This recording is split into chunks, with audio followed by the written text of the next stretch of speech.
बुडाल पेंता बुडाल पेंता जिम्मेदारी आना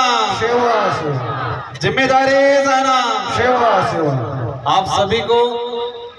तहे दिल से जोहार। आज राजस्थान से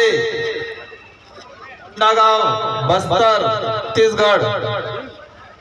1,500 किलोमीटर दूर से आपने मुझे दिल से आमंत्रित किया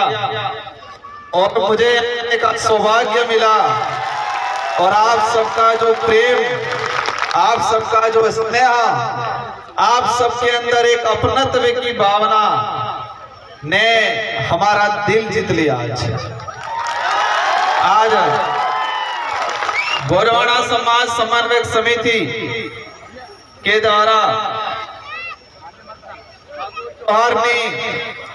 कार्यक्रम आदिवासी समुदाय के पुरखों द्वारा इस फसली त्योहार को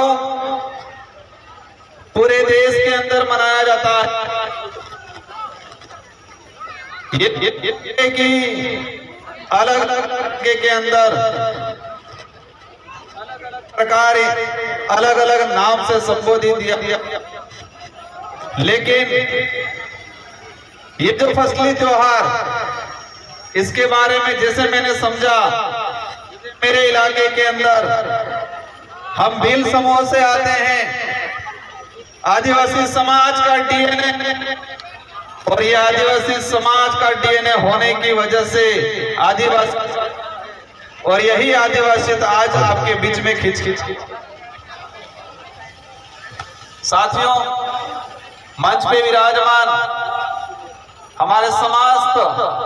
आदिवासी समुदाय के समस्त सामाजिक संगठनों के पदाधिकारी और हमारे बीच में यहाँ के स्थानीय सांसद महोदय, स्थानीय विधायक महोदय भी आए थे, उनका भी मेरी ओर से तहे दिल से सेवा जोहार करना चाहूंगा। साथियों, आप सबके दिमाग में कई प्रकार के सवाल होंगे।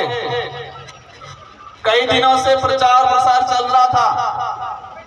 कि राजस्थान से राजकुमार और सांसद है, वो यहाँ पर आ रहे हैं। मुझे इस काबिल बनाने के लिए बांसवाड़ा डूंगरपुर राजस्थान की जनता ने रात दिन मेहनत करके मुझे सांसद बना के दिल्ली के अंदर भेजा, और ये उम्मीद की है कि उस क्षेत्र का तो प्रतिनिधित्व करना है, लेकिन पूरे देश के आदिवासी दलित पिछड़ों का भी प्रतिनिधित्व दिल्ली में करना है। ये जिम्मेदारी मुझे दी गई है, और उसी अपनत्व की वजह से आज आपने मुझे आमंत्रित किया। साथियों, मैं इस इलाके में पहले आया था, एक बार विधायक था तो, और मैं मेरे पूर्व विधानसभा क्षेत्र की जनता को भी धन्यवाद देना चाहता हूं, जिस जनता ने मुझे 2 बार विधायक बनाया, और वो भी राजस्थान के अंदर हाईएस्ट मतों से जिता के भेजा था। और अब कितनी बार मुझे सांसद बनने का अवसर मिला,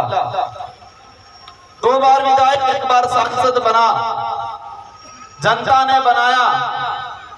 अगर मैं आदिवासी समाज का सर्टिफिकेट नहीं लगाता तो शायद मुझे सांसद बनने का, विधायक बनने का अवसर नहीं मिलता। मेरे पास कितनी भी बड़ी ताकत होती, भले धन बल होता, बाहुबल होता, कुछ होता, लेकिन मेरे पास आदिवासी समाज का सर्टिफिकेट नहीं होता तो मुझे सांसद बनने का अवसर नहीं मिलता, और मैं सांसद नहीं बनता तो शायद आप मुझे यहाँ पर बुला के आमंत्रित करके मान सम्मान नहीं देते। साथियों, आज ये कार्यक्रम है ठाकुर जोहारनी, हमारे पूर्वजों को, हमारे पितृ देवताओं को हम पूछ के नई जो फसल तैयार होती है, इसके बाद हम लोग हमारे अन्य गतिविधि और उस फसल का हम हमारे जीवन में खान पान में उपयोग में लेते हैं। मैं पूर्व वक्ताओं का भाषण सुन रहा था, और कल से आया तब से मैं यहाँ के लोगों की मनोस्थिति, यहाँ की वर्तमान जो परिस्थितियां हैं सारे के बारे में समझ रहा था। साथियों, हमारा देश को विदेश में जब पहचाना जाता है, इस देश के प्रधानमंत्री महोदय हो या हमारे देश के राष्ट्रपति महोदय हो, कभी भी विदेश में जाते हैं तो जो मंच पे बुलाया जाता है, मंच पे बुलाने से पहले क्या कहा जाता है कि उस देश के प्रधानमंत्री या राष्ट्रपति महोदय है, जिस देश को महान कहा जाता है, क्या संबोधन दिया जाता है कि ये इस देश के प्रधानमंत्री या उस देश के राष्ट्रपति महोदय है, जिस देश को महान कहा जाता है, उस देश में अतिथि देवो भव कहा जाता है, मतलब मेहमान भगवान के बराबर होता है ये कहा जाता है। उस देश से हम ये आ रहे हैं, ये संबोधन दिया जाता है।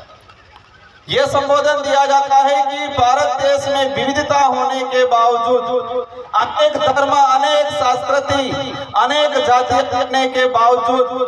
भारत देश के अंदर एकता है, ये परिचय देके हमारे यहाँ के प्रधानमंत्री महोदय को विदेश में संबोधित किया जाता है। साथियों, अतिथि देवो भव हम सरकारी कार्यालयों में देखते हैं, हम सरकारी गाड़ियों के पीछे देखते हैं, सरकार के बड़े बड़े पोस्टरों में लिखा रहता है अतिथि देवो भव। मतलब हमारे गांव में, हमारे जिले में, हमारे देश में जो आया मेहमान, उसको भगवान के बराबर माना जाता है। लेकिन ये शब्द ओनली फॉर आदिवासी इलाके के अंदर ही वर्तमान में स्थापित है, आदिवासी समुदाय में ही स्थापित है, क्योंकि आदिवासी समुदाय के अंदर किसी भी गांव में, किसी भी घर में कोई भी अज्ञात व्यक्ति, अनजाना व्यक्ति चला जाएगा तो उसको मान सम्मान बिठाया जाएगा, पानी पिलाया जाएगा, चाय पिलाई जाएगी, भले पहचान नहीं हो, इसके बावजूद पूछा जाएगा कि आप कहां से, बराबर पहचान में नहीं आए। यही बात शहर में जाएंगे, अनजान व्यक्ति जाएगा, दरवाजे पे रोक लिया जाएगा, कौन हो, किस लिए आए हो, ये पूछा जाएगा, इसके बाद उसको प्रवेश दिया जाएगा। तो अतिथि देवो जो भव शब्द है वो कहीं न कहीं आदिवासी समुदाय की संस्कृति, समुदाय के रीति रिवाज और आदिवासी समुदाय के अंदर जिस तरह से हमारे अतिथि को आज एक देवो भव शब्द के संबोधन के हिसाब से लाया गया, तो ये अतिथि देवो भव आदिवासी समुदाय की संस्कृति से निकला हुआ शब्द है, जो विदेश में आज प्रचलन में और हमारे देश का एक मजबूत शब्द के रूप में यूज किया जाता है। साथियों, एक सवाल आपके अंदर भी है, मेरे अंदर भी है कि सांसद देश में बहुत हैं, हमारे छत्तीसगढ़ में भी हैं, लेकिन आपने मुझे यहाँ पर क्यों बुलाया और मैं यहाँ पर क्यों आया, ये सवाल है। मैं जो समझता हूं कि मैं जो सांसद के रूप में हूं, लेकिन मैं ये समझता हूं कि मुझे जिम्मेदारी मिली है, जिस समाज का सर्टिफिकेट लगा के मुझे सांसद बनाया गया है, उस समाज का कर्ज उतारना है। ये सोच के मैं रात दिन मेहनत करता हूं, काम करता हूं, इसीलिए आपने मुझे यहाँ पर बुलाया। साथियों, हमारे समाज की अगर बात करें